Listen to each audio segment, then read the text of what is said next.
بسم الله الرحمن الرحيم السلام عليكم ورحمة الله وبركاته داودياشا قيمها هي قدرينتا مدن meel kastoo caalamka ka joogtaan kusoo dhawaada barnaamijka falanqeynta siyaasadda oo maalinta talaadada ah habeenka arbacada soo galayso saacadu marka ay tahay 8 fiidnimo aad ka daawataan telefishinka Somali Cable studio waa magaalada Muqdisho farsamo yaqaan Caylaawe Cabdiraxiin Caylaawe iyo Cabdulqaadir Umar Cabdulle Fiidka iyo kaameramanada kale studio telefishinka Somali Cable ayaa gacan weyn ka geysan doona qaabka programka u socon doonaan halka studio telefishinka Somali Cable ee magaalada London ay noo joogaan farsamo yaqaan Cabdisamad Bashir Bocor iyo farsamo yaqaanada iyo kaameramanada kale ee studio Somali Cable ee magaalada London daawadayaal waxaynu ku qaadaa dhigi doonaa sida aad la socotaan muran iyo khilaaf badan ayaa ka taagan mooshinkii laga keenay gudoomiye Jawaari sida aan toddobaadadii la soo dhaafaba ku xuseynay waxaa loo maleynayay in uu moshinku qaboobay kadib markii uu madaxweynaha Soomaaliya soo dhex galay maalintii habeennimadii Sabtida ahayd saq dhexe aan iraahday Sabtigu markii ay soo galay 3 iyo barkii habeennimo ayaa madaxweynuhu warqad soo saaray oo leeyahay dib ha loo dhigo hase ahaatee waxaa socota hadda mid kale oo tii ka duwan oo Sabtigii la mid ah iyadoo maalinta barita ana la filayo in xildhibaanadu isugu tagaan golaha sida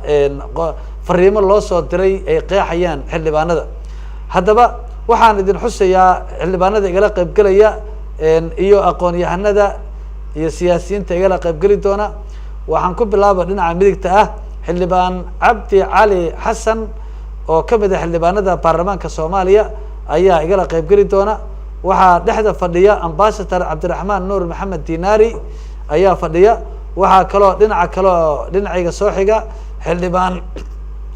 Zakariya Xasan Sheekh Cali dhammaantood waxa ay si degan oo dastuurka iyo nidaamka waafaqsan u qeexi doonaan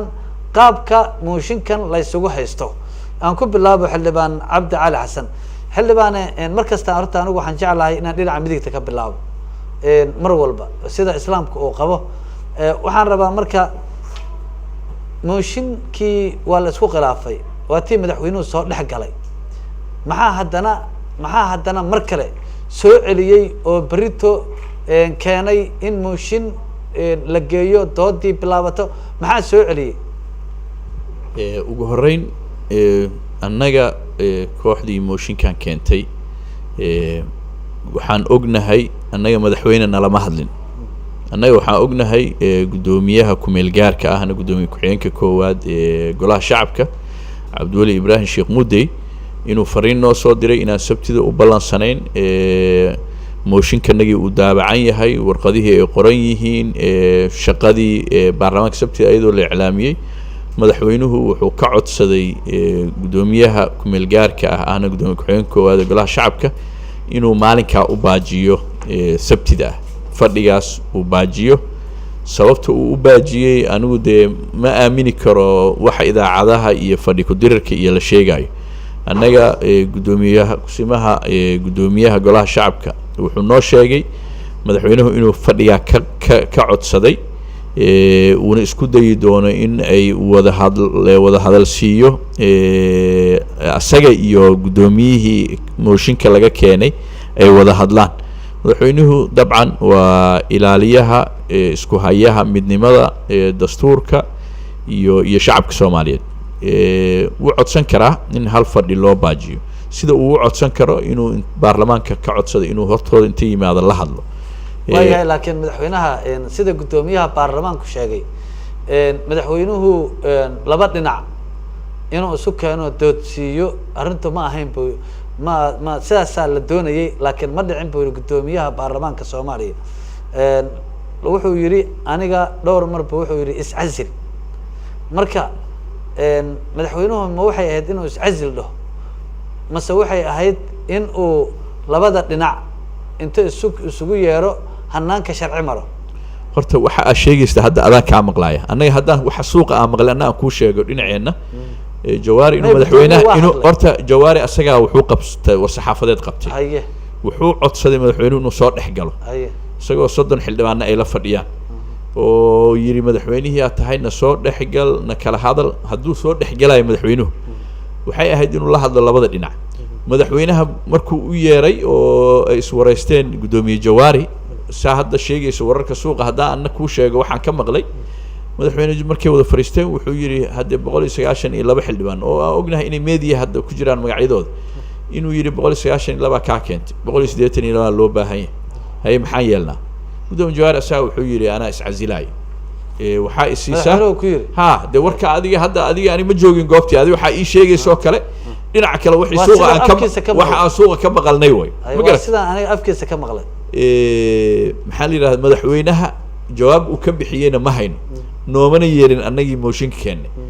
jawaari isagaa madaxweynaha codsaday asagay is arkeen waxay ku wada hadleen ilaa hadda isagaa madaxweynaha wax ka dalbaday madaxweynuhu haddii uu leeyahay iscazil sabab uu dhaho iscazil ma jirto waayahay waxaan siinayaa xildhibaan zakariya xasan sheekh cali xildhibaan bal waxaad ka warantaa macnaha sida uu sheegayo berito waa la balansan yahay fariimihii horta maku soo gaareen oo baarlamaanka in la isugu tagayo berito ha iyo maya keliya dheh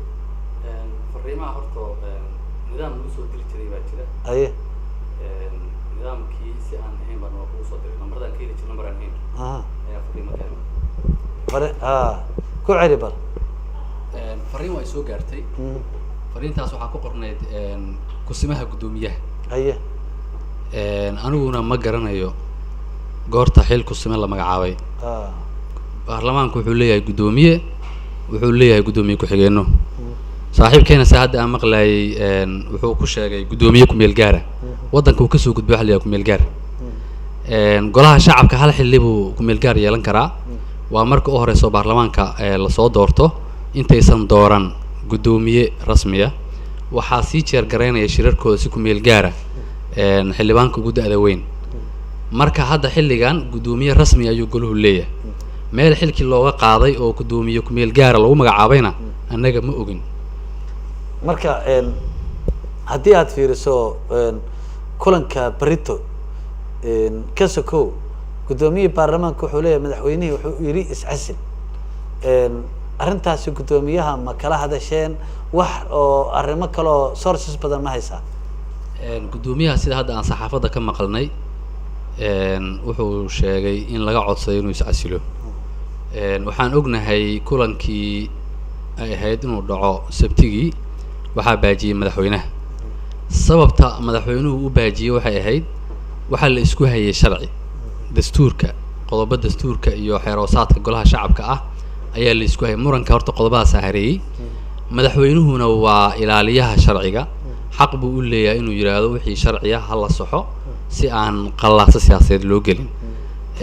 arrintii oo ma garanaysaa loo baajiyey sidaasay ahayd waxaan marka filaynay in heshiis laga gaaro qodobadaas oo saaxiibadeen garabka mooshinka wada oo iyagu dafirayay dastuurka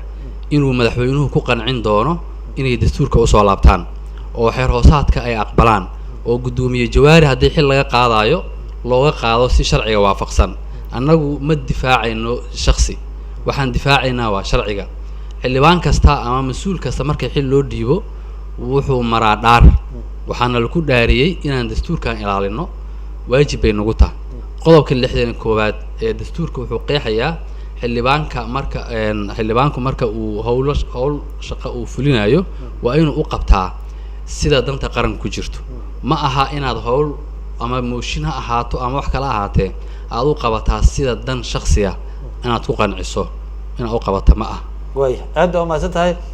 ambassador cabdiraxmaan nuur dinaare ayaan rabaa inaan siiyo marka aad eegto labada dhinac waxyaabaha isku hayaan dhowr arrimood baa ugu muhiimsan mid waaba soo baxday oo guddoomiye jawaari wuxuu ku doodayaa in dhinacii kalena aan lala kulan siinin markii madaxweynuhu uu soo dhex galay iscasil mooye wax kale lama dhihin oo madaxweynuhu ima dhihin buu yidhi tan labaadna waxaa la isku hayaa berri haddii la tago waxaa dhici doona markaad dastuurka fiiriso ama aada nidaamka fiiriso madaxweynaha maxaa la gudboonaa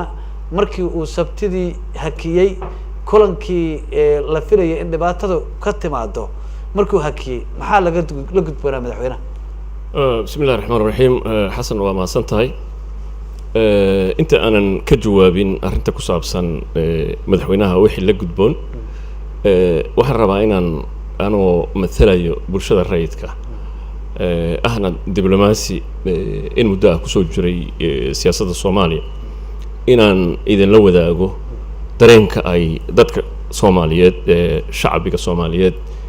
noocyadiisa kala duwan dibad iyo gudo ay qabaan waxaan rabaa xildhibaan Zakariya iyo xildhibaan Cabdi Cali inaan la wadaago waxay qabaan dadku dareen aad u walwal badan dalkan 27 sano wuxuu kusoo jiray colaad qax barakac dunida loo kala qaxay dadku maantay waxay ku dhibaataysan yihiin dalalka dariska waxay ku dhibaataysan yihiin dibadda dhammaantood caawa waxay qabaan walwal dareen culus qabaan waxayna ka qabaan kulanka berrito la isugu imaan doono waxaana taas dhaliyay waxaad garan kartaa markuu madaxweynuhu soo farageliyay ee uu ku dhawaaqay in la joojiyo inay dadka Soomaaliyeed meel kasto ay joogaan ay si weyn u soo dhaweeyeen waxa loo soo dhaweeyana dadka Soomaalidu waxay rabaan nabad waxay rabaan dawlad waxay rabaan cid duruufaha adag ay maanta ku sugan yihiin cid ka gudbisay rabaan ma rabaan ishaysad ma rabaan in ay dhalato colaad ama ay ka dhalato dhibaato la mid ah waxaan rabaa inaan dadka Soomaaliyeed u sheego anigu waxaan ahay nin waaya araga waxaan u soo joogay colaad fara badan waxaan soo qaadanayaa 1990 bishii December waxay ka bilaabatay meesha la yiraahdo Sinai anoo markaas reporter soona ka tirsan ya booliiska waxa loo diray inay baaraan Sinai si fudud waxay ku bilaabatay xabad waxa la dilay nin booliisa markiiba waxa isqabsaday xabadii waxayna keentay tan maanta 27 sano ama 28 sano in dalku burbursanaado waxa xigay Cali Mahdi waxaan xasuustaa Cali Mahdi maalin intuu anoo markaas wariyihiisa gaarka intuu u yaro wuxuu ugu yiri waxaan ka rabaa inaad sii deysid war nin jaran oo aan rabin hadda inaan magaciisa meeshan ka sheego in la magacaabo waxaan u sheegay u gudbay waxaana madaxweynaha waxaa jira dareen culus كداها مقعابين دي بوديغو waxay dhalin kartaa colaad maalintii markii lagu dhawaaqay stuudiyaha markaan warkii geeyo oo aan ka siiday xabadu way bilaabatay waxay qasabtay Cali Mahdi in gurigiisa uu ka qaxo waxay dhashay 4 bilood dagaalkii la ogaa bahashu sidaas ay u soconaysaa waxaan rabaa xildhibaanada madaxweynaha gudoomiyaha prime ministerka inaan u sheego dadka Soomaaliyeed walwal badan ay arrintan ka qabaan haddii aad fududaysataan colaadu si fudud ay ku bilaabataa waxaysan noqotaa mid aadan berrito idinku aadan damin karin mas'uuliyadeena waxa qaadaya xildhibaanada waxa qaadaya gudoomiyaha waxa qaadaya madaxweynaha waxa qaadaya prime ministerka dadka Soomaaliyeed waxay u baahan yihiin caaw waxaan ku tukaday masaajid ninkii sheekh wuxuu yiri war ha laga hadlo oo ha lala hadlo oo ha lagu biiriyo cod waxaan aniga ku biirina codkaas anoo dadkaas oo mujtamaca Soomaaliyeed kuwa dibadda ku nool oo dhibaataysan ogaay kuwa gudaha ku nool oo ku dhibaataysan ogaay waxaan leeyahay yan lagu fududaan wax colaad keeni kara yan lagu fududaan kuwa maanta aaminsan in colaadu ay wax samayn karto colaadu wax ma samayn karto berritana gacantooda ka baxaysa waxaan ku celcelinayaa arrintaas ha laga fiirsado intaas ku aad baad ma tahay ambassador walwalka uu muujiyo waad aragtaa haddii berrito ilaaha awood la ogolaado xildhibaanadii mooshinka ka soo horjeedayna ay qalabkooda waxooda urursanayaan kuwii maaragtay ayaga xukuumadda lagu tirinay inay wado lagu tirinayana muudayna oo macna hormuudka u yahayna ay berita intay tagaan meeshii la isu wada qalab urursanayo maxaa ka soo bixi karo natiijada islaad horta mid waxaan ka jawaabay walaalkay xildhibaan Zakariya arintii uu gudoomiye ku meel gaar oo ka soo baxnay gudoomiye ku meel gaar macnaheedu ma ahan dawladda federaalka oo ku meel gaarka aan ka hadli jirnay gudoomiyaha Jawaari oo intaan mooshinka laga keenin gudoomiyihii baarlamaanka ahaa qodobka 9aad farqadiisa 2aad iyo qodobka 9aad farqadiisa 1aad waxay sheegayaan haddii gudoomiyaha oo meesha ku fadhiya mooshin laga keeno muxuu noqonayaa qodobka 2aad wuxuu sheegay gudoonka waxa ka keeni kara tirada ka keeni karta qodobka 5aadna wuxuu leeyahay gudoomiyaha eedeysan waa in laga wareejiyaa guddoominta fadhiyada ay ka maxaa la yidhaahdaa inta ay ka dhammaanayso mooshinka doodiisa. isla qodobka 8aad wuxuu leeyahay guddoomiyaha golaha shacabka marka uusan qaban karin xilkiisa ama xanuun ha noqoto ama mooshin ha laga keeno sida qodobka 9aad uu sheegaya waa laga wareejinaya soo ma dhihin sabab kasta ha ahaatee way waxaa dhammaan hawshiisa fulinaya guddoomiye ku-xigeenka koowaad. marka guddoomiye ku-xigeenka koowaad guddoomiye ma noqonayo jegadiisu waa guddoomiye ku-xigeenka koowaad asagoo guddoomiye ku-xigeenka koowaad wuxuu noqonayaa guddoomiye ku meel gaara inta ama jawaari guddoomiyenimadiisa ay usoo laabanayso dooda oo la geliyey guddoomiyenimadiisa sida sharciga uu qabay ka baxayso horta saasaa ku meel gaar ka dhigtay dowladnimada iyo ku meel gaarkii laga soo baxay maaha. midda kale oo dareenka uu ka muujiyey saaxiibkii ambassador Dinari uu ka dhawaajiyey dareenka shacabka horta waxaana shacabka Soomaaliyeed iyo saaxiibkii ambassadorka u sheegaya annagu dad hub wata manihin annagu waxaan nahay shacabka waxaan nahay matalayaashii shacabka waxaan nahay dad shibil ah waxaan nahay dad aqoon-yahano ah dad mas-uuliyiintii ugu sarreysay ee dalkaana annagaa doorana madaxweynaha annagaa ansixina xukuumadda iyo mashruuceeda waxaan nahay dad aan hubhaysan ayaga la ilaaliyo golahanagana waa golo dad shacab ay caqli iyo fakar iyo dood ay wax ku wadaagaan marka meel aan xabad iyo aan isu qaadan anu ma garan karaayo hal su'aal maashadan wax dhex gashto wax haddii la iskhilaafo sharciga lagu kala baxaa haddii guddoomiyihii baarlamaanka uu taagan yahay war haddii aan xal la keeni karin walba intaan tagno oo sanduuqeennii meeshii geysano hab sharci aan ku kala baxno oo beesha caalamku ay fadhiso maxaa diiday ma lahan horta adiga hadda mid waxaa ku bilowday haddaa xasuusato waxaa tiri dastuurkeena iyo xeeroosaadka baarlamaanka iyo shuruucda kale ee dalka noo taala iyo wixii caqli kale oo isku zaa'idin karno barnaamijkii culummada maanta uu kasoo dhageystay saaxiibkay ambassador Dinari idaacadaha wararka aan ka maqlay annagu ma nihin dad dhaga xiran oo qol inta kasoo baxa baarlamaanka aada idaacadahan iyo dareenka shacabkii kulligeen waa dhegeysanaa dadkiina soo doortaa nala soo hadla waxaasoo dhan dad ogaanahay marka howlka ay galaan dooda marka ay sameynayaan u naxaaya shacabkoodii waa ogyahay Dinari xildhibaan markii ugu horreysay mihi dalkan waxaa imid anoo oo dagaalkii joogin qurba jooga nolol fiican haystaan dalkaa imid markii ugu horreysoon imid niman qoryo haysto oo zoo haystaa dalkaan joogay maantana waxaa maraynaa meel amniga taas hay celinaynin sanduuq miyaa lagu kala baxayaa oo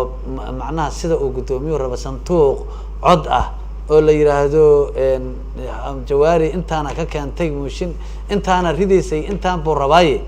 mase gacan taag baa la rabaa maxaad samayn doontaan adinka dhinaciina kasoo horjeeda guddoomiyaha in la rida raba nihow sharcigeenna wuxuu u qabaan rabnaa muxuu qabaa qodobka 19aad wuxuu sheegayaa 3 nooc oo cod bixin ah haye gacan taag haye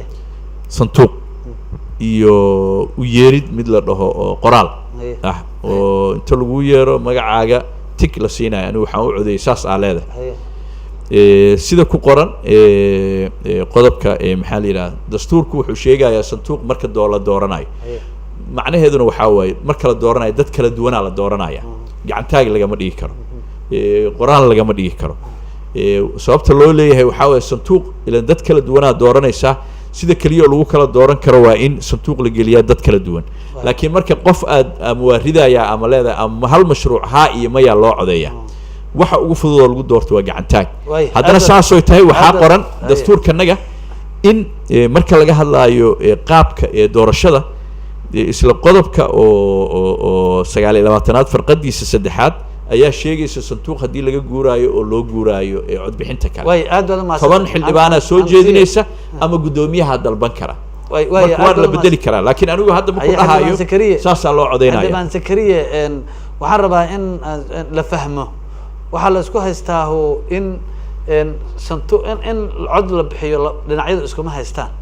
laakiin waxaa la isku haystaa haddii meesha la tago ma sanduuq baa lagu rida sidii lagu doortay miyaa la rabaa hadda 3 meelood 2 meel in sidaasoo kale u dhacdo adoo dastuurka adeegsanaya ilaan qodobuu soo adeegsaday maxaa tilmaamaya in aan cod gacan taag macnaha lagu ridi karin waa mahadsan tahay horta waxa la isku hayo waa 3 qodob oo buuq ka taagan yahay mid waa midka hadda aad sheegayso oo qaabka codbixinta u dhacaysa ah midna waxa weeye awoodda uu hadda sheeganayo gudoomiye ku-xigeenka koowaad oo ah inuu yahay kusime midda saddexaadna waxa weeye muddada uu moshinku uu jiri karo saddexda qodob horta la isku hayo waa saddexdaas markaan ku hormaro qodobka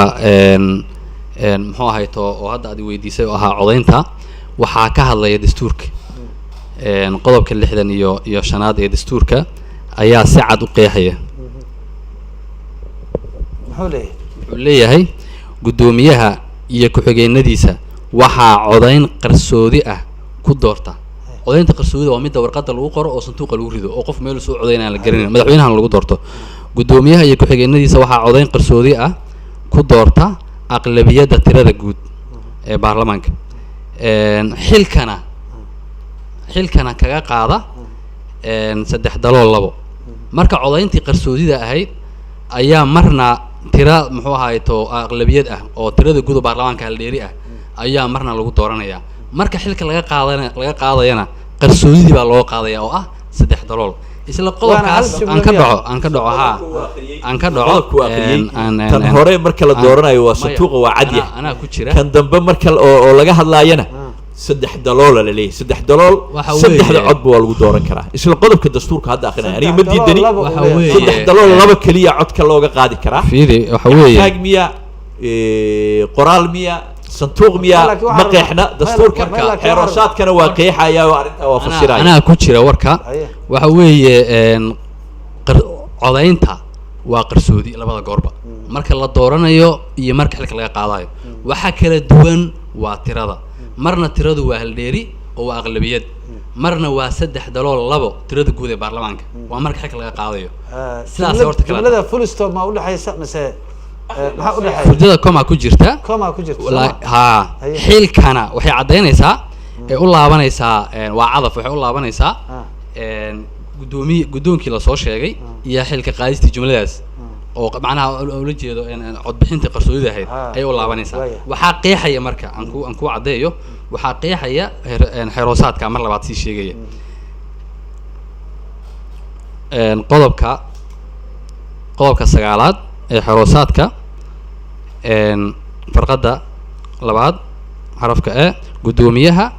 ama ku-xigeenadiisa gudoomiyaha ama ku-xigeenada laga keeno soo jeedin mooshin xilka qaadis ah waa in laga wareejiyo gudoominta fadhiyada inta ay ka dhamaanayso arrinta la xiriirta soo jeedinta codayntuna waa qarsoodi ma garatay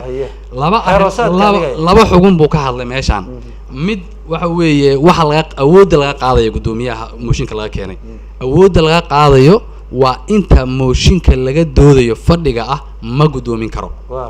wax kale oo cad oo awood laga qaaday ma jirto gudoomiyuhu wuxuu leeyahay 10 awoodood 10 xil buu leeyahay qodobka dobaad baa sheegaya mid kamid ah laga qaaday ma garatay arrinta labaad oo la isku waxaan ku cadeyn karnaa qodobka 8aad oo xilka qofku la wareegay kulli awoodihi waa laga qaaday isla qodobka 8aad farqada koowaad akhri qodobka 8aad farqada koowaad akhri ma uu soo laabanayna waxaan rabaa ambassador Tinari waa nin sidii wax loo dooran jiray wax badan la socda marka waxaan rabaa arrintan la isku hayo oo jumladan oo la leeyahay xilka qarsoodi cod hal dheeri ah ayaa lagu dooran karaa xilkana waxaa looga qaadi karaa 3 meelood 2 cod ah qarsoodigaas marka ma la jeefiyaano banaan baa muxuu cod gacan taaga hadii la doono mise wixii baa isku cadfanoo baltaa noo fiiri waa maasantahay xasan arrinta laga hadlaayo ma qeexna hadda sida uu xildhibaanku Zakariya sheegay koma meeshii ku jirta haddana qaabkii ma sii qeexin xeer hoosaadkana waxa way isagana inuu qeexay tahay waxaan rabaa marka inaan ka hadlo ma aha qaabka hadda ay wax u socdaan wax la isku haysto dastuur iyo xeer hoosaad waa caddaan waa wax jira waana jiri jiray baarlamaanna waa jiri jiray waa la isdooran jiray waa la isridi jiray waa wax soo taxnaa laakiin meesha waxaa ku jira maxay ahayd mahmahdii dhahaysay weedha iyo orgiga maxaa kulmiyey maanta waxay taagan tahay guddoonkii baarlamaankii inuu kala qaybsamay baarlamaankii inuu kala qaybsamay in baarlamaankii mas-uuliyaddii ay madaxdii baarlamaanku lahayd inay maanta miidihii ay isu marinayaan fariimo in shacbigii ay walwal iyo la geliyey waxaa muuqato in baarlamaanku ay awooddii iyo jiritaankii sovereignki ama qarannimadii iyo dowladnimadii in maantay ay si fudud gacanta uga bixi karto mar haddii baarlamaankii waa saldhigga dowlad waa baarlamaanka haddii baarlamaanku maanta uu marayo waxaan dhegaysanay guddoomiyihii wuxuu ku hadlayay waxaan dhegaysanay guddoomiye ku-xigeenkiisi wuxuu ku hadlayay guddoomiye ku-xigeenkii labaad wuxuu ku hadlayay guddoonkii waxay ku hadlayeen waxaa muuqato inay lumiyeen baarlamaanku hadduu sugayo in dowladnimada ay dadka soomaaliyeed ku maalaan ee loo dhiibtay in ay iyagu ku heshiin waayaan in dastuurkaasi qofna uma exanayo xeer hoosaadka qofna uma exanayo laakiin meesha waxaa ka maqan nin walba sida hadda uu sheegay xildhibaan zakariya xildhibaan cabdi cali nin walba wuxuu qaadanaya qodob soo qaadanaya wadaadadan waxaa maqli jiray marka ay rabaan in ay wadaadadu marka ay rabaan xadiis wuxuu kuu soo qaadaa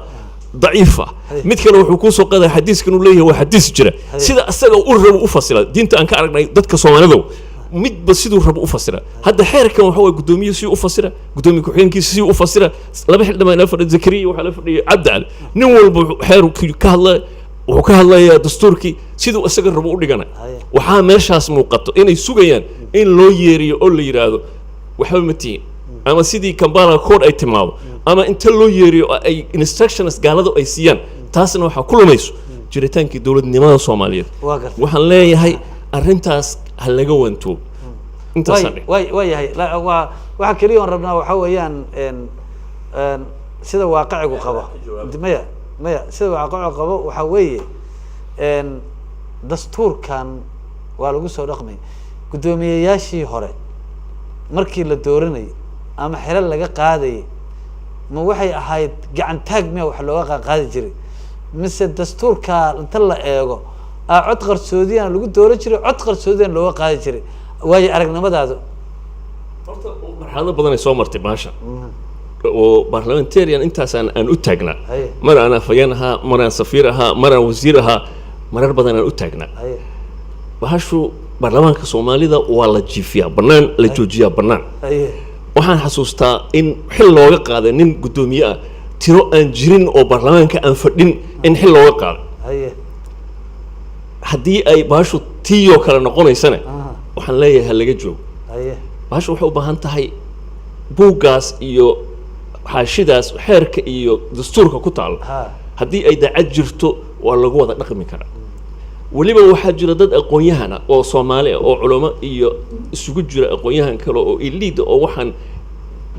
kala shaqeyn karna baarlamaanka waa haddii ay dacad jirto laakiin waxaan arkaa aniga isjijiid waxaa kaloo ii muuqda labada dhinac in gudoomiyahana gadaashiisa la fadhiyo ay rag xildhibaano fadhiyaan oo ay leeyihiin hayeelin dhinaca kalena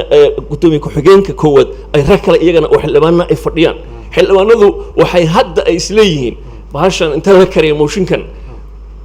waxa ka soo dhaceen laakiin baarlamaankay weynayaan haddaan u sheegay haddii bahashu ay ka joogi waayaan baarlamaankaas lagu kala tagay haddii lagu kala tagana iyagana parliamentarian ma ahaanayaan dalkuna wuxuu galayaa marxalad halis ah waxaan leeyahay marka hal laga joogo arrintaas waayahay waa tahay waa u soo laaban doonaa cidda awoodda leh oo markaas dhihi karta baarlamaanka mar haddii uu heerkaas marayo وبريو كله هدي انت الله يسقط تجو سيدي تطبيق تمانكي محي هاي أبريل ما مثلا ماتش مركي بجات اللي تشوف أوه كراست اللي سرد عيو كله هدي أي نقطة ما فائدة إيمانية بريت هذا واحد لبان تذكرين واحد لبان لابد إنه حد تانسكو أركتمت هين مو حربتنا كراست سقاطة مايا absolutely حاشا كله نيهو برلمان كاسنا وزيرو كاها صاحب كي مركي لجراعين أو إله أمر كيس حكومة دي كود على جهدين نعطيك الأيضا للنساء هبين مالو يعزومان لفني أنا كسماية وصعد مركا أنا وسياسة وكبحي وكمغنا من ده واجس يحد وكل دوين baarlamaankii sideedaad ugu dambeeyay baarlamaan horta isu gacan qaada baarlamaankii sagaalaad arrimahan oo kale waa yimaadeen shacabku ay xoogaa walwal ka muujiyeen horta marar badan waa markii koowaad awal waxaana lagu eedeynaya xildhibaanadeenu xukuumadda baarlamaankaa saxaya madaxweynaha baarlamaankaa haysto waa saxaynaa le mooshinka keenay baarlamaanka yaa saxay yaa weli i weydiiyey bishii February bilowgeedii waxaan ku yidhi baarlamaanka laba midaa loo saxaa mid waxaa lagu saxaa 4 sanaba marka la dooranayo shacabki soo doortay waxay ka rabeen hadday ka waayaan ma soo dooranayaanoo nin kale ay tijaabinayaan ama nin ka fiican ay raadsanayaan markaa baarlamaanka waa la saxaa marna baarlamaanka asagaa isa saxa oo baarlamaanka hadday wax ka qaldamaan macnaheedu hoggaankaa wax ka qaldameen hoggaankaa qaldan oo baarlamaanka wareerinaya markaana waxaa sixi kara baarlamaanka asagaa isa sixi kara oo hoggaankiisa sixi kara sida uu saaxiibkay ka shaqariyey guddoomiyihii guddoomiye ku-xigeenkii inay dagaaleen iswareeriyeen ani waxaan qabaa talaxumada guddoomiyaha way waayo 3 nin oo la doortay waaye inay heshiis ahaadaan oo gacmaha isqabsadaan oo baarlamaankan xildhibaanadiisa hal dhinac u jiheeyaan shaqada guddoomiyaha yahay mogtahay nina waa liidarkii labana waa inay la shaqeeyaan oo nin hadduu maqan yahay kan booska jooga kan kale hadduu maqan yahay kan jooga aniga waxyaabaha lagu eedeynayo guddoomiye jawaari oo mooshinkan looga keenay yaaba waxaa ka mid ah maamulkiisii oo gabay mid kalena waxaan ka leeyahay walaalkay midda uu qodobka 8aad oo iska indhasaabay wuxuu leeyahay guddoomiyaha golaha shacab marka uu qaban kari waaye xilkiisa oo sabab kasta ha ahaatee sida mooshin haddii laga keeno waxaa dhammaan hawshiisa fulinaya guddoomiye ku-xigeenka koowaad dhammaan hawshiisa ama fadhi ha ahaato ama maamul ha ahaato laakiin midkan xeeroosaadka way xeeroosaadka ma akhrisan maya fiiri maya xasan cadde qodobada way isfasiraan mogtahay waxaa la rabaa mogtahay qodobada sharciga markaa akhrinaysid hal qodob lisagama dhagaado kan koowaad guddoomiyaha in laga qaadayo yuu sheegay mogtahay fadhiyada guddoomiyaha fadhiyada maaha fadhiyada kal fadhiga fadhi hadduu la fariisanayo international community hadduu la fariisanayo yaa fasirayo qodobkan kale ciddii xilkiisa lagu wareejiyay yaa waay guddoomiye ku-xigeen koowaad muxuu la wareegaya marka muxuu ninkan kala wareegay qodobkan dambaa fasiraya marka qodobada waa in la isku akhriyo u baahan yihiin uma baahna hal qodob intaa qaadato inaad keligiis la suuq tagto ninkan muxuu kala wareegay guddoomiyihii wuxuu kala wareegayaa dhammaan hawshiisii ayuu la wareegaya dhammaan hawshiisii muddo gaaban uu la wareegaya macnaheedu ma ahan inuu aniga meesha aan rabo in la qeexo ma ahan guddoomiye ku-xigeenka koowaad wuxuu la wareegayo iyo waxaas ma qeexayo aniga waxaan qeexayaa oon rabaa mataqaana in la ogaado haddii xeeroosaadka uu sheegayo cod qarsoodi ah ya waa in lagu kala baxaa dastuurkii wuxuu yidhi macnaha waxaa la isku haystaa halkii senteniis oo dhahaya muxuu ahay cod haldheeriyana ha lagu doorto xilkana ha looga qaado 3 meelood laba ayaa loo kala fasirtay warkanba cod qarsoodi la yiri maxaa halka xilkana loo dhihi waayay intaas laakiin xeeroosaadku soo ma fasiro hadda xeeroosaadka qodobka 29aad akhri walaalkay qodobka 29aad fiiri farqada 3aad akhri fiiri qodobka 29aad wuxuu ka hadlayaa qaababka cod bixinta kana fasiraya markay ma laga bixi karaa mise ma laga bixi karo farqada 3aad waxay sheegaysaa qaabka looga guuri karo cod bixidii qarsoodiga ahayd ee loogu guuri karo qaab kale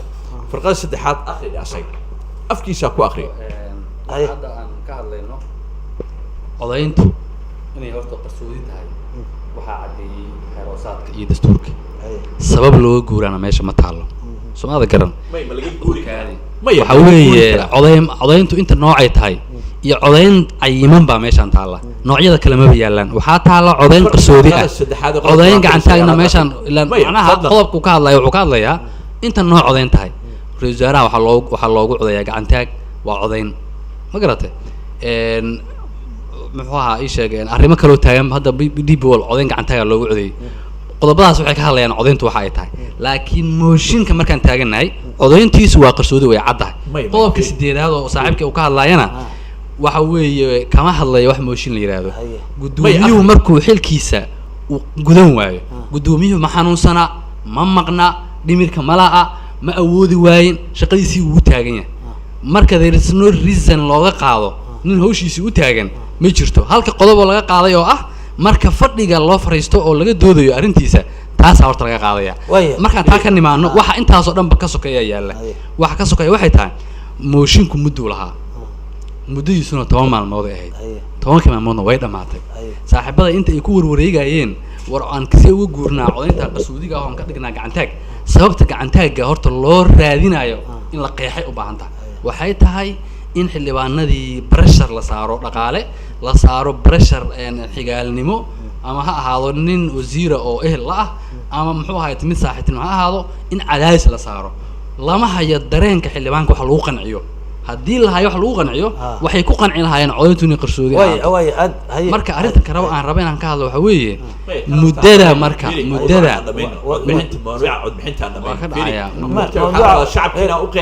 waxa la isku hayo dhammaan sheegayna shacabkina u qeexnaa rabaa bixinta in hal lagu dheganaado maaha xeeroosaadka waxaan u samaysanay meeqa nooc oo cod bixina waddankan ka dhici kara hadi su'aalan ku weydiinaya waxaan ku weydiinayaa xildhibaanada baarlamaanka markay sidaan oo kale ay taagan tahay oo nina uu sheeganaya 100 qof aan haystaa adiguna 200 oo qof aan haysana aad sheegan aad leedahay hadiiba ay sidaa ay tahay si macnaha maxaa qod sanduuqan maxaa loo keenay oo loo yiri shalay sanduuqan waxaa loo yiri in macnaha dad shacbiga Soomaaliyeedna ay ku qancaan maxaa labada dhinac hadayba wax kala sheeganayaan maxaa loo diidan yahay sanduuqa wuxuu doon ha ahaado sanduuqan lagu baxsi jawaarina oo asagoo u baxo muudayna uu qanco maxaa u diidantiin hal mid oo sahlan ku sheegay maamaha Soomaaliyeed oo ajirta nin hulaaban inuu wax qarsanaya la moodaa horta aniga hadda in sanduuq lagu qaaday iyo midna ma ogi waxay noqon doonto laakiin waxa kaliya oo aad aan ula yaabanahay waxay tahay wixii sharciga noo qornaa saddexda cod bixin waa la geli karaa sababta anigu xora ah xildhibaan la soo doortay xora ah mabda'a ama jawaari ku taageerayo ama aan uga soo horjeedo xora ah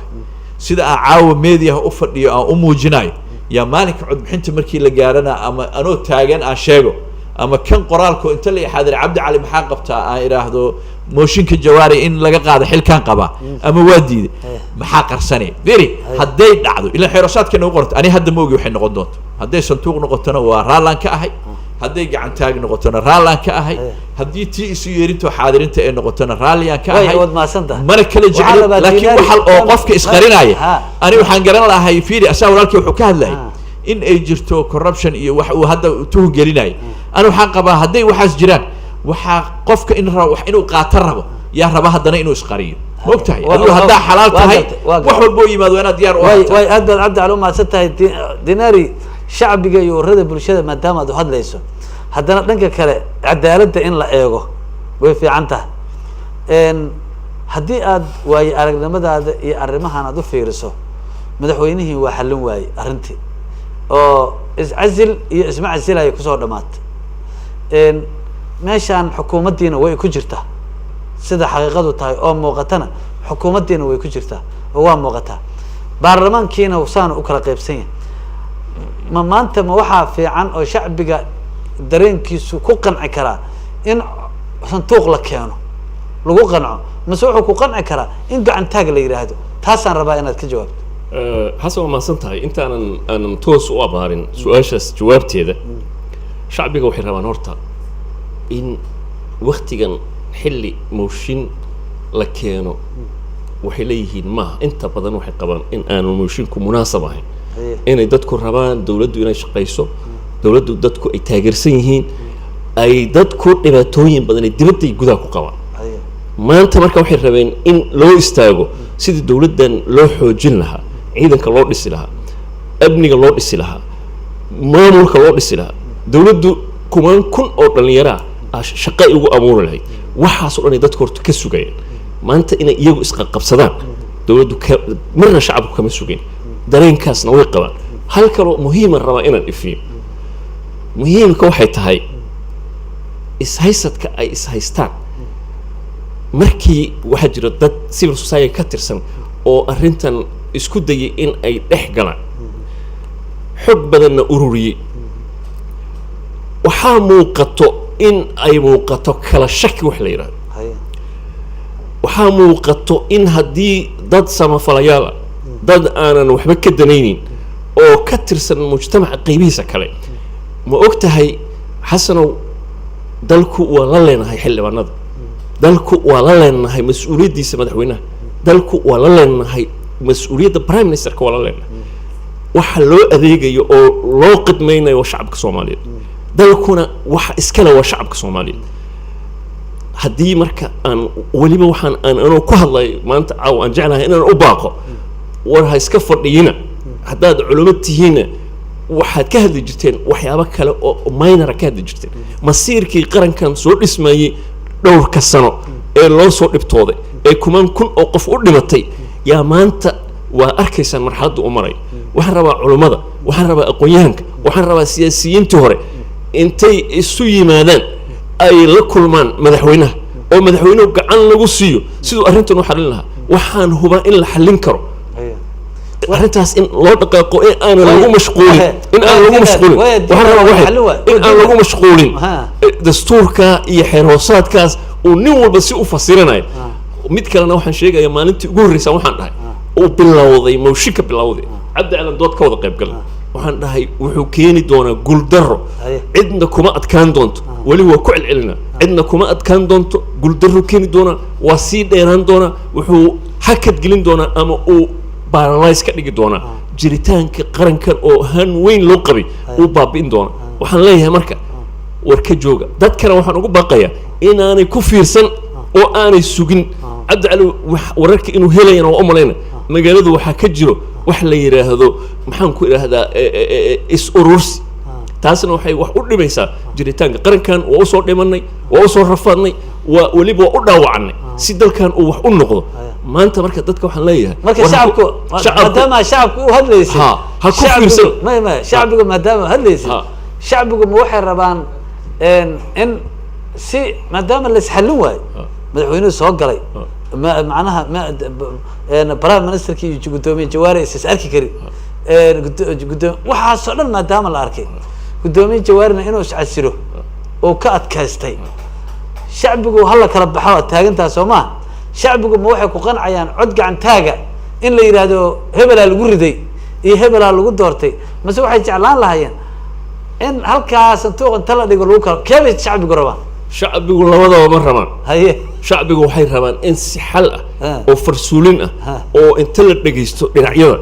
kadibna xal muhiim ah oo ay ku wada qanci karaan in madaxweynaha gacan arrintaa lagu siiyo madaxweynahana waa ugu yeeri lahaa inuu la kaashado dadkaas maxaan ku idhahdaa haddii ay noqoto xitaa haddii ay noqoto in cod lagu kala baxayo waxaa maamuli karo oo intii ay niman caddaana ama ajaanib ay soo faragelin lahaayeen oo laga yeeri lahaa taasoo wax u dhimayso qarannimadeenna waxaa habboon in dadkaas oo ururada bulshada soomaalida ka tirsan inay iyagu maamulaan oo ma garatay oo dhexdhexaad iyagoo ka ah ay maamulaan sidii baarlamaanku uu u kala bixi lahaa waaya sakariye waxaan kaa rabaa adinku horta xildhibaanaduna mee qaatiin aada u malaynaysaa haddaa istriseen bismi illah horta xildhibaanada hadda tirada halkaan laga sheego wax macnaha ma sameynayso xildhibaanadu waa 275 xildhibaan xildhibaan kastana aragtidiisuu qabaa muhiimaddu waxaa weeye 190 maya waxaasi sharci maahan in xildhibaanada magacooda inta lagu soo qodo warqado la yidhahdo codeyn qoraala oo muxuu websayada laga codeynayo meelahan ay ku qoran tahay annagu ma garanayno oo qaar badan oo xildhibaanadii ka midna ay mar labaad ay ma garanaysaa iyagoo arrinta ka jawaabaya ay baraha bulshada soo dhigeen waana lagu been abuurtay aad baan horta uga xumay in xildhibaanada qaranka lagu gafo taa horta aad baan uga xumay waxa weeye marka waxaan rabaa haddee qofna ma fadhido caawo lama seexanayo nin walba berito si uu tegi lahaa meeshuu rabaa marka kursiga yaa ku fadhiisanaya ilan maogta xildhibaanada maxaa lala tegaya ilan guddoomiyaha mooshin laga wadaa in ama gacantaag ha noqoto ama santuuq ha noqote maadaama guddoomiga mooshin laga wado meesha haddii la tago maxaa la sameynaya horta centenarian sina muxuu ahaa xildhibaanka hadda labadan xildhibaan waxay isu haystaan qodobka ku saaga qaabka loo codeynayo guddoomiyihii iyo guddoomiye ku-xigeenkiisi waxay isku haystaan anaa guddoomiye ah iyo adiga matid guddoomiye anaa guddoomiye ah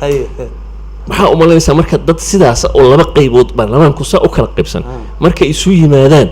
oo ay qolo walba leedahay anaa saxa oo anaa jid leh maxaa ka dhalan kara kursiga yaa ku fadhiisanaya raxmaanow waxaan meelaha inaan hadalkayga hore ku jirta arrinta hadda uu weydiiyey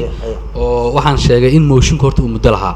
muddo cayiman buu lahaa kursigan waa kursi muxuu ahayto awoodda ku xigtay madaxweynaha waa laga fakeray in aan ma garanaysaa waddankaani crisis gelin oo barales uusan noqon mooshinkiisa waa la cayimo waxaa la yidhi 10 maalmood gudahood waa in lagu soo afjaraa Haye. haddii laga doodayo haddii la codeynayo waxoo dhan muddadiina way idlaatay marka wax mooshin ah oo hadda guddoomiyaha ka yaala horta ma jirto Haye. wixii waan ah ha oo muxuu ahaay tanaasul ah oo guddoomiyaha iyo saaxiibadiisa lagu qancinayo inay ogolaadaan marka waa- bari waa gaar. xawaad ka hadli rabtaan adigu waa gaar annaga marka berri ballan sharci ah oo fadhi sharci ah oo golahu uu leeyahay maba jirto berri maxaad u aadaysaa marka mahada aadistu waa wax kale golaha waxa weeye xarunta baarlamaanka xilligan doona waan tegi karaa laakiin fadhi sharci ah oo berri aan u ballansannahay ma jiro ma aadaysaa fadhiga ballantiisu waxay lahayd habraac habraaciina lama marin guddiga joogtada kama fariisan guddoonku qayb kama ahayn fariinta guddoomiye ku-xigeenka koowaad ma ku tegaysaa bari baarlamaanka fariinta aniga la iisoo diray guddoomiye ku-xigeen koowaad maahan waxay ahayd fariin kusime anugu kusime ma garanayo cida hadda ma ku tegaysaa golaha waa tegi karaa laakiin kuma tegayo balantas kuma tegayo Ah. kuma tegayo balantaas waayahay waayahay waxaan rabaa mar haddii guddoomiye ku-xigeenka uu yidhi kusimaan ahay guddoomiyihiina uu joogo xilkiina aan laga qaadin magacaas ma adeegsan karaa bay kula tahay dinar adeegsiga waxaa ka horeeya horta guddoomiye ku-xigeenku marka ugu horeyso guddiga joogtada in loo soo gudbiyo guddiga joogtadana ay usoo gudbiyaan xubnaha golaha guud ee baarlamaanka guddoomiyahana markaas loo sheego kadibna guddoomiyuhu uu kursi qaato uu fadhiisto procedurkii caadiga uu maro hadda xildhibaankayga zakariya wuxuu tilmaamayaa uu leeyahay maba jirto 10 maalmood way dhammaatay haye markaa fiirisid cabdi iyo gruubkiisana waxay leeyihiin 10 maalmood ma dhammaano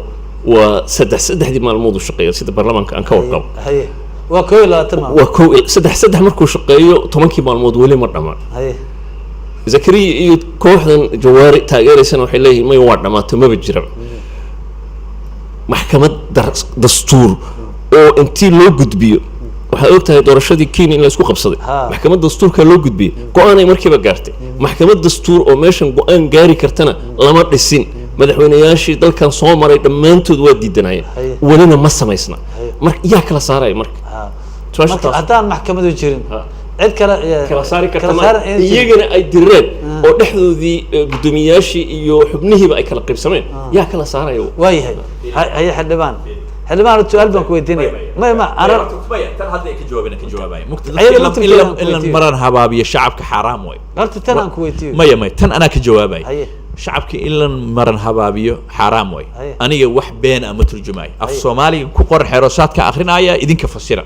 ma ogtahay aniga waxaa ma fasirin ilaa hadda qodob meesha ku qorana akrinaya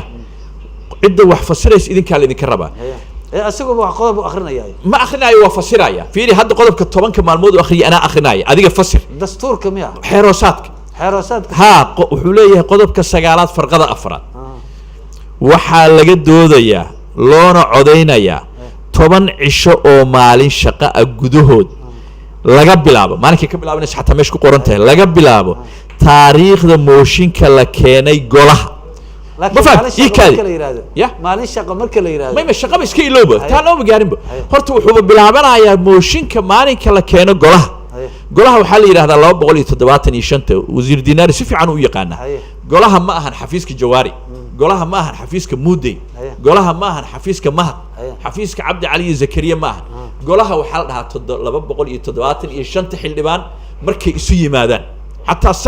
sarta qalalan fadhi ee iyo jajabal golo ma maxaa aha kala duwanaa? fadhi iyo golo maxay kala may duwanaa? may golaha horta waxaa la dhahaa 275 golaha Haddii- wasiirada haddaa maqasho waa 25 Maya, wasiir haddii gudoomiye muday oo haysta shaabadii iyo saxiixii xafiiskiisa oo villa hargeysa ku leeyahay loogu geeyo qoraalka loogu geeyo iyo dadkii tiradii mooshiga keentay uu saxiixo shaabadana ku dhufto kama bilaabanayso ma ka bilaabanayso waxaa ku qoran fiiri waxaa ku qoran qodob kalaan ku akrinaya waxaa ku qoran ma ka bilaabanayso Haye. maalinkaas waxaa ku qoran qodoba qeexay wuxuu jeegaraynayaa oo keliya mooshinkan sharciga muwaafaqsan yahay qodobada lagu soo eedeeyay guddoomiyaha ma yihiin dastuuri xeerosaadka ma qeexaya wuxuu fiirinayaa tiradii loogu talagalay 3 meelood oo meel ma tahay guddoomiyaha loo geeyay intaas waxa kaliya uu ka fiirinayo maalinka Waay. waa inta markuu fiiriyo waa tiimbaraynayaa Haye. wuxuu la sugayaa marka xataa guddiga joogtada ah ka hadlaysaan qodobka 12aad qeexaya ilaahay ka Waayahay, baqaya inta dood qodobkaasna kuma dhigna guddiga joogtada inay mooshin ka doodaan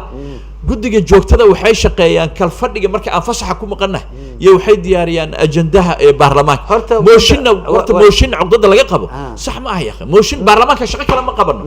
mooshin waa ka shaqeynaa ninkii u arka mooshin inay qaran dumis tahay mooshin waxaa way soo jeedin waay waayo ambassador ama toban ku soo jeedi ama ku soo jeedi intaan dood qabanayay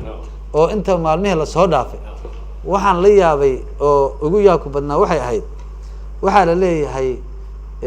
golaha baarlamaanka golaha ninkan guddoomiyaha ama guddoomiye ku-xigeenka ah hadda madaxweynuhu markii uu joogay cadaado markii uu joogay ninkii la oran jiray taabit waxaa xilka looga qaaday asagoo cadaado jooga warqad lasoo saxeexay ayuu xilkii wareegto ayuu xilkii ku waayay madaxweynuhu villa Soomaaliya xafiiskeeda waxaas xafiiskiisa ma fadhin hadda markaa haddii mudday markii uu xafiiskiisa villa Hargeysa joogo haddii uu mooshin team bareeyo uu saxiixo aysan markaas ka bilaabanaynin golaha ka bilaabanayso macnaha golahu muxuu yahay marka horta waxaan rabaa inaan mid cadeeyo golaha sida uu sheegay saaxiibkay xildhibaan Cabdi Cali waa 275 waa sideeda speakerka ama guddoomiyaha baarlamaanku waa shir guddoomiye shirka kaliya guddoomiye cod hal cod uu leeyahay guddoomiye ku-xigeenkuna sidaas oo kale guddoonkana waxa waaye guddiyo oo baarlamaanku qaab ay u shaqeeyaan oo guddi walba uu chairman ka mid ah guddoonka noqdo way kala qeexan tahay codka sideeda waxaa iska leh xubnaha baarlamaanka guddoomiyuhu ma laha guddoomiye ku-xigeenka ma laha guddiga joogtada codka waxaa iska leh xubnaha baarlamaanka ee ah golaha baarlamaanka 275 iska leh laakiin meeshii waxaa taagan dadkii chairinka u ahaa oo speakerkii ahaa iyo speaker ku-xigeenkii iyo speaker ku-xigeenkii labaad laba dhinac martay mudana dhinac maray guddiga joogtada laftooda saas oo kale baarlamaanka xubnihiisana saas oo kale ku kala qabsana tiya marka waxay keenaysaa in wax walba la isku qabsado taas kaliya ma waxa la isku haystaa midaas oo codbixinta la isku haystaa waxa la isku haystaa maalmihii way dhamaadeen iyo ma dhamaan waxaad muddo marka isaysasho la isfiirsanayo oo dhinac kale uu fiirsanayo laakiin sharciga aan la fiirinayn danta iyo maslaxadda lama fiirinayo danta iyo maslaxadda in baarlamaanku saa u kala qaybsanado kuma jirto danta iyo maslaxadda dadka Soomaaliyeed ee maanta sugaya qarankan inuu dhaqaaqo wax u qabto waxa weeye ma sugayaan taas maanta waxaan meelan dhaweed waxaan aqrinayay article Guardian ay qortay oo gabdho Soomaaliyeed oo Indonesia markay wax cunaan iyo waxay sameeyaan waayeen in jirkoodii gabdhaha Soomaaliyeed gadanay kuwa kale dibadda jooga ee Soomaalidu qaxday ee 3 milyan oo qof ah maanta waxay wada taagan yihiin war dalkii nabad ma la helay dhammaantood waxay rabi lahaayeen inay soo noqdaan mas'uuliyaddaas marka xildhibaanada ila fadhiya iyo madaxweynaha iyo prime ministerka iyo guddoomiyaha baarlamaanka ma waanay qiimeyn karin dadka intaas la eg ay mas'uulka u yihiin ee shalay doortay ee maanta aan ku haysan mid ka mid oo iyaga lagu haysto xilkiisa ma jiro waaya aad baa umahadsan tahay xildhibaan Zakariya dooda horta sida muuqata dastuurkan waa midkii muddo lagu hayay warbal ha la isku hagaajiyo maanta dhibaatada taagan waa u jeedeen dastuur 120 article ka kooban 35 warqad ka kooban ayaa lacag maaragtay la leeyahay intaasoo milyan hadaan la helin la isku hagaajin karo 10 qofood oo sharci yaqaanaan inta la isu keeno ay sameyn karaan ayaan maanta isku haysanaa faqradda hebel aqligu ma shaqeyn karaa marka oo aqligu ma xasaayana seen dadkan u badbaadino maxaa barita la sameeyaa bismillah horta saaxiibkii Dinaari wuxuu ka hadlay dhibaatada haysta wadanka iyo waxa la soo maray ee wada ogsoonahay dadku hadday istilaan oo ay kala aamin baxaan waxa kaliya oo horumar ay ku sameyn karaan oo dawladnimadooda ku xaqiijin karaan wixii ay ku heshiiyaan inay ilaaliyaan oo nin walbaaba uusan dhihin maalinka aniga aan rabo la ii bedelo inuusan dhihin taas horta dawladnimo ku gaari karnaa dastuurkan hadda oo kabka ah haysano hadaan isaga u dul qaadan inaan ku qaracno hadii aan danteena ka arki weyno midka aan biri sameeynayna kuma shaqeyn karno dawladnimada waxa weey saan ku xaqiijinaa waa adkaanaysaa inaan la xisaabtano dadka midka ah hadaan u laabto wixii hadda aan ka doodeynay mooshinka waxaa horta qabtay guddoomiye ku-xigeenka koowaad guddoonku waxay leeyihiin 10 wuxuu leeyahay 10 awoodood guddoomiyuhu qodobka muxuu ahaa 7 ee xeroosaadka wuxuu matalaa kuna hadlaa magaca golaha shacabka, taas oo aan ka hor imaaneyn ama wax u dhimayn hanaanka sharci dejinta iyo go-aanada golaha qaadan doono aan ka hor imaaneyn. marka uu gudoomiyuhu uu qabanayay mooshinka wuxuu horta ku qabtay inuu matalayay golaha iyo fadhigu labay kala yihiin. xildhibaanada qaar hadda saaxiibkii Cabdi Cali si fiican buu uga hadlay, laakiin waxaan arkayaa ku doodaya dhahaya fadhiga baa golaha la yiraahdaa. dastuurka cadeynaya in golahu yahay baarlamaanku yahay laba gole, qodobka 50 baa cadeynaya inuu laba gole ka kooban yahay. golaha shacabku wuxuu leeyahay fadhiyo, waxa marka la geynayo oo marka laga doodayana fadhiga la geynayaa, laakiin waxa qabanaya waa golahana waxa uu qabanaya gudoonka. sabtigii marka la baajinayay marka wixii la isku hayay laba ahayd, laba ajende oo midna yahay Buulo Xaawo oo gudoomiye Jawaari iyo guddiga joogtada ay soo dhigeen, midna uu gudoomiye ku-xigeenka koobaad muxuu ahaayay uu soo dhigay. waxaa la kala joogay mooshin ma yaalo iyo muxuu ahaayay mooshin baa u codeynayna. madaxweynaha joojiyay. madaxweynaha marka waxaan filaynay inuu meel dhexe oo arrinta isku keeno oo ah in muxuu ahaayay qolada tiri mooshin nagama yaalo ma ogolin inuu ku qanciyo in loo codeeyo oo Jawaari uu ku qanco meeshii iscaasi la yiri in lagu qanciyo muxuu ahaayay inuu ogolaado in waqtigii oo dhamaaday ogolaado in loo codeeyo. qolada kale lagu qanciyo in waqti taagan ajenda yaalla inaan aysan dhihin loo bedelo dastuurka iyo xeroosaadka, iyagoona ay ogolaadaan sida xeroosaadka dastuurku ay qabaan in loo codeeyo. dhib yari bay ku dhamaan lahayd. madaxweynuhuna muxuu ahaayay madaxweynuhu ka fiiriyo hal meel ma ka fiiriyo maadaama gudoomiyihii baarlamaanka oo muran galay asaguna uu jeerkii yahay baarlamaankiina uu kala qaybsan yahay, ama ka fiiriyo baarlamaankan waxaa lagu badbaadi karaa in hadhow haddii uu shir gudoomiye xataa qola ay ka hor imaanayso qalalaasa imaanayso, ama meeshaas ka fiiriyo markuu leeyahay iscasil. dowladnimada horta inaan gaarin inaan muxuu ahaayay xaqiijino marka aan rabno waa inaan ku qanacnaa. qofkan haddii aniga aanan rabin uu sharciga inuu hogaamiyo xaq igu yeesho waa inaan ogolaadaa. ma garatay? golaha shacabka gudoomiyuu leeyahay. Jawaari xildhibaanadu ma wada dooran, qaar baa doortay. kii doortay iyo kaan dooranna wuxuu ku qancay inuu gudoomiye u noqdo. haddana kii ka codeeya iyo kii muxuu u codeeyaba waa inay ku qancay inuu gudoomiye u noqdo. aad ma asatahay. waxaan rabaa gabadhii barnaamijka waa gaari doonaa. waxaan rabaa codka qarsoodiga ah iyo gacantaaga horta waxa loo qeexay markaan fiiriyo waxa weeyaan codkan qarsoodiga ah qofka xor buu yahay markaas, cidna kama baqayo, tig uu siinaya xalaal ninka uu rabo si xalaal ku dooranaya. laakiin markii gacantaag ay tahayna dee ninbuu ka baqaya. xukuumaddan 40 iyo dhowrka ka kooban ee ra-iisul wasaare Khayre uu horkacayo haddii gacantaag la yiraahdo 40 labadooda xilkooda ilaashanayaan, marka waa inay gacanta taagaan. marka soo ma habboona in macnaha qanaca dadweynuhuna sidaa wey, maadaama saa loo kala sifeeyey. xildhibaan adigu raalli ma ku tahay in berrito si dhibka u yaraado la yiraahdo dagaalka joojiya, codkii waa kana haye Jawaari ku qanac, muddo ku qanac in la yiraahdo raalli ma ka tahay adigu? aniga waxaan raalli ku ahay sharciga dastuurka iyo xeeroosaadka xasan cabdi ikaad aniga ma dhaafayo sharci dastuurna ma dhaafayo xeeroosaadna ma dhaafayo traafikada caligaab sharciga uu kuu sheegaa raaci laamiga haddaa ma ku wadaysid haddaa idhees xeer jajab ku soco niyo ani raalli ma ka noqona. dalkan waxaa ugu soo noqday in sharciga la raaco. sharciga hadduu daawo qaraar yahay oo Cabdi Cali uu leeyahay banaanka fariiso ani banaanka ilaa fariisiyaan raalli ka ah. xeer jajab niyo dal laguma wado. dalkan waxaa dhibka kaga soo saarayna maya adiga ani ninka hadda marka hadlaa adaan kula hadlaaya adaa hadda waxaa keentay xeer jajab ha lagu socdo. xeer jajab maahan sharcigan ani waa qabaa. fiiri aniga haddaay maxaa ku yiri taqaana anugu ma kala jecli in cod santuuq la geliyo iyo in maxaa la yiraahdaa gacantaag ay noqotay in yiri wallahi waa ii siman yihiin. laakiin 275 xildhibaan taladu igala dhaxaysa. aniga hadda waxa aan halkaan sheego caaw ma ahan waxa xagga ka dhici doona,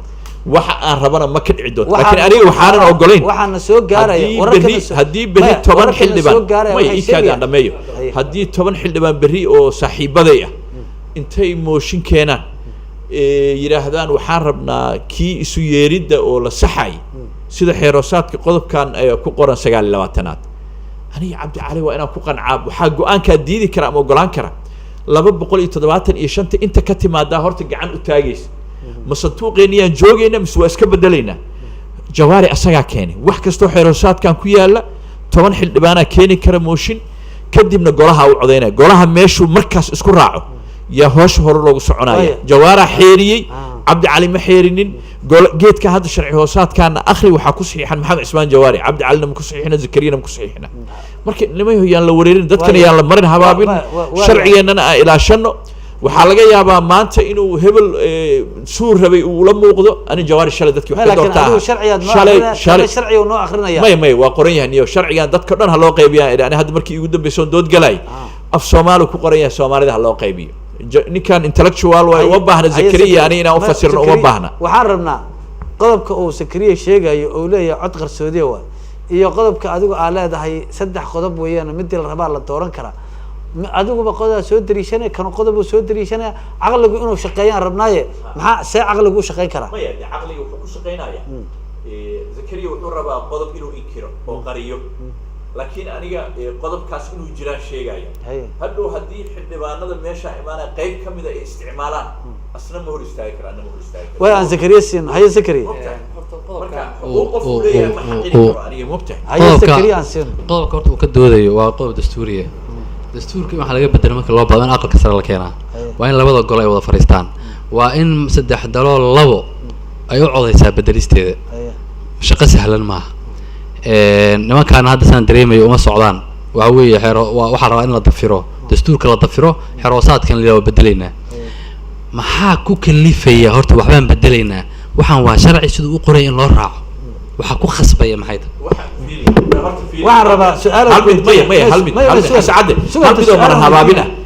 dastuurka waxaa fasiraya xeroosaadka xeroosaadkana asaguna lama joogin horta miduu gar ku leeyahay xeroosaadkan 23 Oktoobar 2013 la sameeyay aniga jawaari waxyaabaha aan ku eedeynaa waxaa kamid ah 133 xildhibaan oo zakariya kamid yahay waxay xaq u leeyihiin xeroosaadkan baarlamaanka maalinkii la furay golaha shacabka uu soo galay bishii ugu horeysay xeroosaad uu ku qanacsan yahay in uu wax ka ansixiyo jawaari waxyaabaha aan ku haysano oo lagu eedeynaa waxaa kamid ah waa ninka kaliya ee sharciga burburiya waa ninka kaliya aan ogoleyn sharci in dalkan lagu dhaqo asagaa ninkaan dulmay hadda waxa uu ka qaylinayo xeroosaad uusan shaqo ku lahayn oo baarlamaanka 9aad uu lahaa yaa hadda lagu qasbayaa waa dhibaya laakiin asagaa sharci ilaa xeroosaadka cusub ee baarlamaankan 10aad uu ansixinayo oo jawaari hoostiisa yaalo oo sanad laga leeyahay inuu golaha keeno waayahay waxaan rabaa gabagabadii guntii barnaamijka diinaarina waan sii doonaa berito hadda maadaama walwalka shacabka oo qabaa sida diinaar uu sheegay ay tahay maxaa dhici doona berito sidee wax u dhici doona maadaama la leeyahay adinkiina aadnan iswaafaqsanayn adiguna aad rabtay in gudoomiyaha baarlamaanka kursiga kore oo fariisto asna uu rabo gudoomiyaha baarlamaanka inuu inta xildhibaanada dhex fariisto gudoomiye mudday inuu dhex fariisto haddii la rabo labadaba haddii la rabo cid tanasuli karta hadda ma ay jirtaa oo tanasulka la imaan karta adinku allahba ka dhigay tanaasulka waxa weeye gudoomiye jawaari wax badan buu tanaasul sameeyay markii laga soo bilaabo maalinkii mooshinka la keenay moshinku stage-ka koowaad buu ku jabay oo lambarkii laga rabay uu ka gaari waayay ayasoo gaari waayay oo gudoomiyaha ku-xigeenka koowaad oo uu qayb ka ahaa guddiga joogtada markii warbixinta la siinayay oo ay marqaati fureen kaamirooyin hortooda ay ka marqaati fureen ayuu haddana wuxuu markii labaad uu ta soo hadlay uu yiri muxuu ahayd moshinku waa ansax gudoomiyuhu waa ka tanaasulay oo waan kala hadalnay waan ku qancinay inuu aqbalo uu aqbalay waxaa yimid guddigii aqalka sare way la fariisteen soo jeedimahooda waxaa ka mid ahaa inaan xeroosaadka dastuurka la qaato waxba aan laga bedelin gudoomiyuhu uu ku saas qanac ku ahaado uu soo dhaweeyay waana ka warreynaa aad baan uga warreynaa arrintaas dhinaca kale wax ka socon waayeen marka waxa keenay in la kala istaago waa midaas haddana cabdi hadalkiisa waxaa ku jirtay waxbaan bedelaynaa oo 10 mooshin aan ku keenaynaa waxa weeye intaan bedelba la gaarin in la tago meeshaan basharci daraa halkaas aan u taaganahay ma intii xiisad ay taagan tahay ma dastuurkii xeerku maxay ka qorayaan ayadoo xiisad taagan tahay wax ma la bedeli kara waxba lama bedeli karo aqliga xataa kaa yeeli maayo jiifiyaana bannaan saacadaan raba hadday qancin weydo siduu dastuurku u qoran yahay waddanku see ku soconaya haddaanan ku qancin waxa aan qorannay see hadhow isku xukumaynaa ma garatay aayadan sidaan mar rabay la ii bedelo wax shaqayn kara maaha waayahay su-aasha aan ku weydiin intaan ambassadorka siin miyay jiraan qodobo dastuuri ah oo qoraya ama xeer hoosaadka ha noqdaan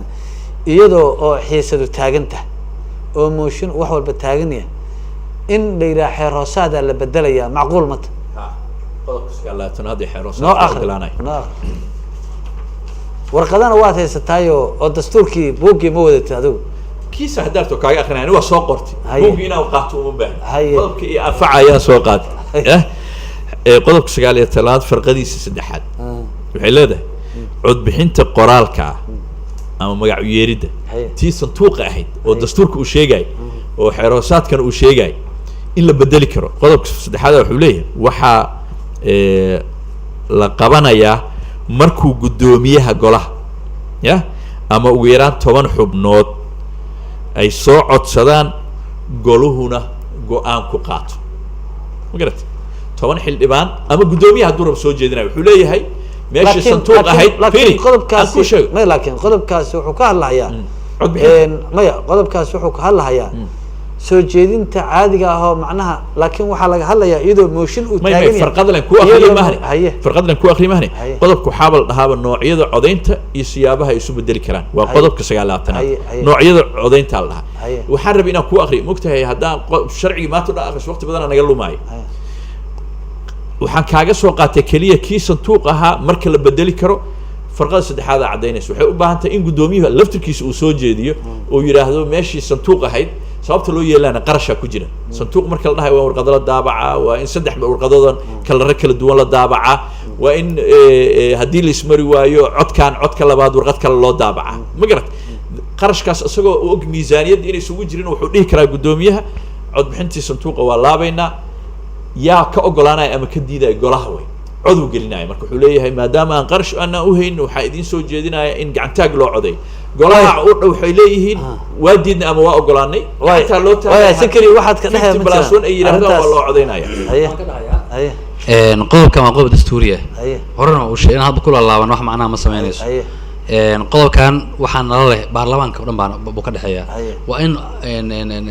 aqalka sare u yimaado waa in labada gol ay wada fariistaan markaasaa laga doodi karaa wax laga bedelayo dastuurka haddii kalaba xilligan markii ay yimaadaan labada gol wada fariistaan ayay wax ka bedeli karaan dastuurka golaha shacab keliis waxba kama bedeli karo golaha shacabka waxba keliis waxba ka bedeli karo xasan cadde hal mid oo kala raba inaan saxo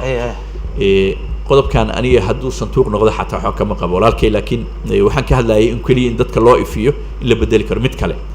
anaga jawaari mooshinkan waa ogolaaday niyo jawaari markii 10aad 20aad uu hadlaaya haddaan la isu dhasaama horta odayga waa wareeray asagaa yiri maxaa la yidhaha mooshinkan waa buray wuxuu jabiyey qodobadii lagu eedeynaya qodobka 75aad xeeroosaadka ayuu jabiyey mooshin waxaa lagu furi karaa golaha hortiisa oo keliya mogtahay qodobka 75 golaha hadda mooshinkii ma furmin ما فورمين بي إلا قولها لقي ما فورمين بي عيد كلا أو فيرين كرت ملها فيري فرقة السد هذا حلال كي ما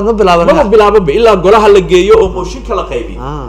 أو حل ديوان هذا الله قيبي قولها وحل ده الله بقول تواتني شد سهل ده يكون شيء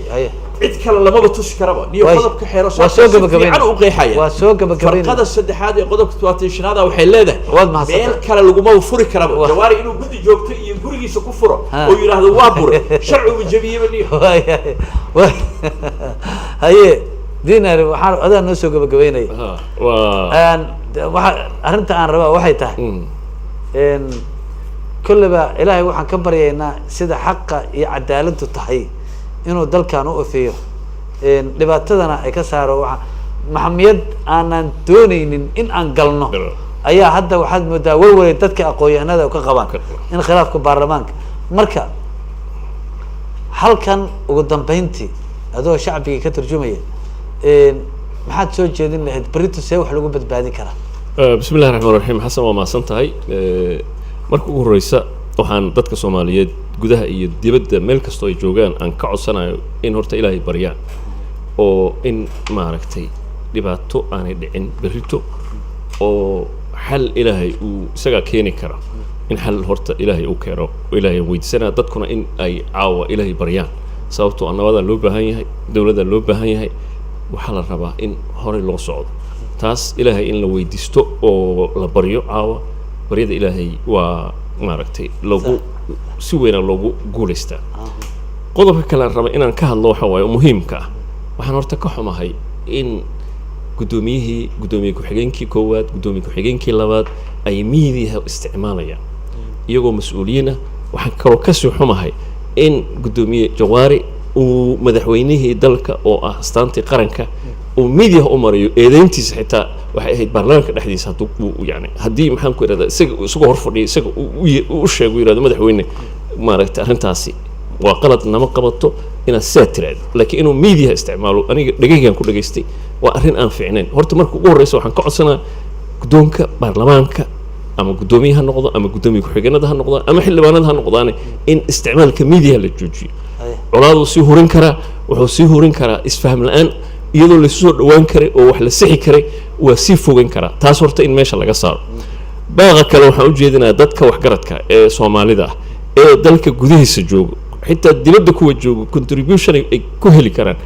war dalku waa naga dhexeeya qof walba in uu wanaagga ka taliyo uuna ku guubaabiyo xildhibaanada cabdi wuxuu ka yimid daduu matala zakari daduu matala sidaasoo kale dhammaan daday wada matalaan in lagu guubaabiyo inay xal helaan oo ay arrintan ku xaliyaan sida sharciga iyo dastuurka u qabo haddii taas la heli waayo in lagu xaliyo in dad waxgarad ah oo aqoonyahan ah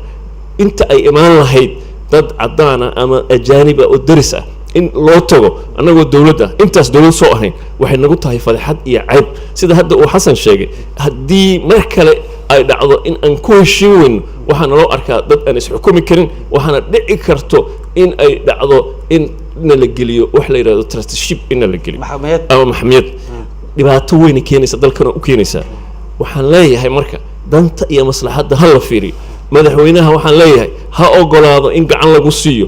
ha ogolaado in xalkan lala doono ha ogolaado ha noqdo odagii qaranka in uu isu soo jiido dhinacyada maanta ishayo haddii waxaan aan aaminsanahay haddii si daacada loo galo oo dad wax garanayo oo culummadu ay ka mid tahay oo aqoonyahanku ka mid yahay oo siyaasiyiintu hore ka mid tahay ay u istaagaan arrintan arrin ka waaweyn ayaa horey loo soo xalliyay waa la xallin karaa waxaan arkayaa in mugdi keliya yar uu jiro oo qof walba uu leeyahay adigay ku sababsanaysaa oo adigaa meesha ka baxayo haddii aad taas ogolaato xildhibaanadana waxaan leeyahay xildhibaanadu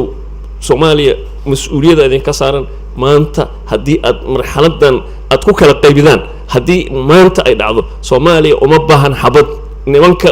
ku gurdaynayo oo dhahayo xabadaan aan ku dagaalamayna iyagana waxaan leeyahay dalkan xabad uma baahno muqdisho xabad uma baahno dadku waxay u baahan yihiin dowlad waxay u baahan yihiin nabad waxay u baahan yihiin adeeg waya ilaahay xabad iyo naga hayo cabdi waa soo gab waqtiga farsamayaqaanka ma farsamayaqaanka ma raala farsamayaqaanka ayaa gacanta ii haatinaya إن شاء الله تعالى إله وحن كرتين إن دجالدي يعلاده يوحي عن صوم مرني أو كلا إن إلهي تبلغ وجعلين إلهي بنكبريه إن شاء الله تعالى إن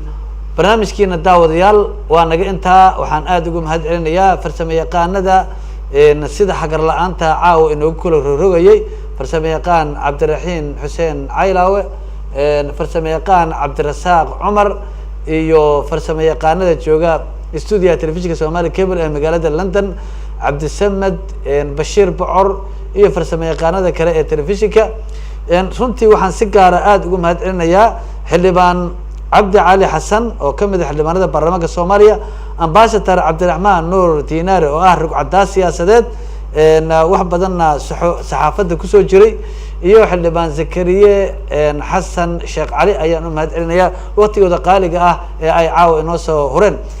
daawadayaal dhamaanteen isku duuban waxaan idin leenahay sidaa iyo nabadgelyo wassalaamu calaykum waraxmatullaahi wabarakaatuh